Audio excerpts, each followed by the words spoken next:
Whole wheat लोग कहते हैं तो उसमें भी मैदा जाता है कि can be completely without maida?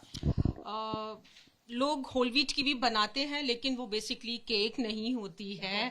Cake मैदा से ही बनती है। अगर आप देखो तो एक स्लाइस में बहुत थोड़ा सा ही होता है, प्लस जो चीज बेक हो गई, पक गई, तो वो कच्ची मैदा नहीं रही कहीं से कहीं तक भी। Absolutely. So कैसे बन रहा है उससे फर्क पड़ता है, and that's why I am saying कि प्लीज ये होम मेकर्स और होम बेकर्स जो है उनको ट्राई कीजिए, और फिलहाल ट्राई कीजिए कि वसुधा में क्या हो रहा है।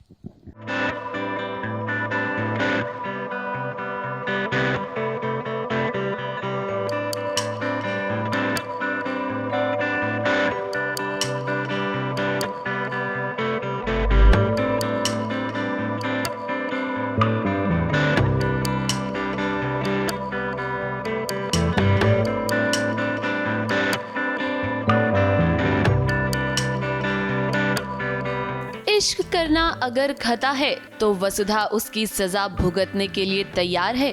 आज वसुधा को देखकर हमारे मन में बस यही सवाल आ रहा है कि देव ने वसुधा को चौहान परिवार की बहू बनाने का जो सपना देखा है, क्या वो अधूरा रह जाएगा? लाल साड़ी में आज वसुधा देव की सुहागन तो लग रही है, लेकिन अब कुछ ऐसा होने वाला है जिसके बारे में आपने सोचा भी नहीं होगा। जिस पिता ने बचपन में एक छोटी सी उंगली पकड़कर अपनी लाडली बिटिया को चलना सिखाया, उसे जीने का तरीका सिखाया, आज वही पिता यानी कि बाबूसा अपनी ही बेटी वसुधा को मारना चाहता है। क्या गलती है वसुधा की? यही ना कि उसने देव से प्यार किया। एक्चुअली बाबूसा से मुझे मतलब वसुधा को बाबूसा से कभी उम्मीद भी नहीं थी कि वो ये बात समझेंगे, क्योंकि बाबूसा ने हमेशा वसुधा को यही सिखाया है कि तू ज़मीन है, वो आसमान है, वो मालिक है, हम नौकर हैं। और उनको लगता है कि हमारी जो भक्ति है उनके प्रति, उसकी तौहीन हो जाएगी अगर नौकरों की बेटी मालिक से प्यार करने लग जाएगी, तो जो कि जायज़ भी है और वसुधा भी अग्री करती है। लेकिन ये अनइंटेंशनल था, ये बाबूसा नहीं समझ पाते कहीं ना कहीं। तो वसुधा ये सोचती है कि अब बाबूसा ने ये फैसला लिया है तो ठीक है, क्योंकि बाबूसा तो बाबूसा हैं, वो कभी गलत नहीं हो सकते, तो वो सब चीज़ें मान लेती है। वसुधा आज लाल साड़ी पहनकर तैयार तो हुई है, लेकिन अपने देव बाबू के लिए नहीं, बल्कि अपने बाबूसा के लिए। बाबूसा आज वसुधा को कहीं लेकर जा रहे हैं। जाते जाते हवेली की तरफ वसुधा देखती तो है, लेकिन देव से उसकी मुलाकात नहीं हो पाती।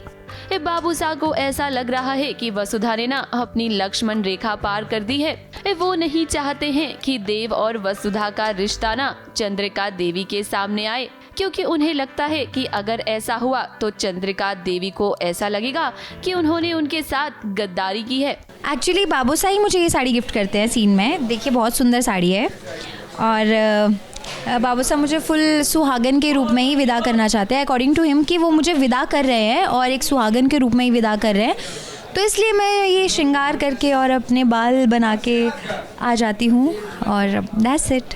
देव आपसे बहुत प्यार करते हैं, वो आपको अपने से दूर कैसे जाने देंगे? अब देखिए, अभी तक तो देव को इसके बारे में नहीं पता है, लेकिन हम जानते हैं कि जब देव को पता चलेगा ना कि बाबूसा क्या चाहते हैं, तो वो जरूर अपनी वसुधा को बचाने के लिए जाएगा।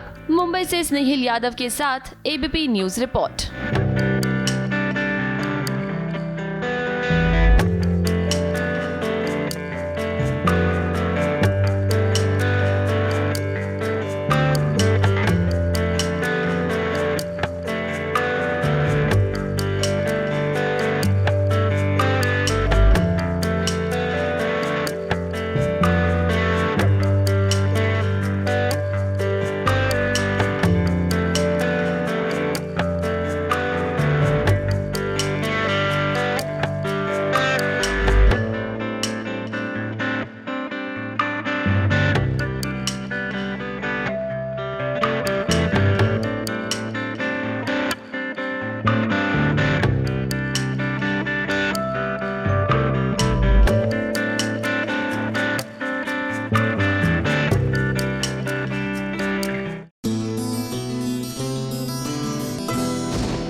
एबीपी न्यूज आपको रखे आगे।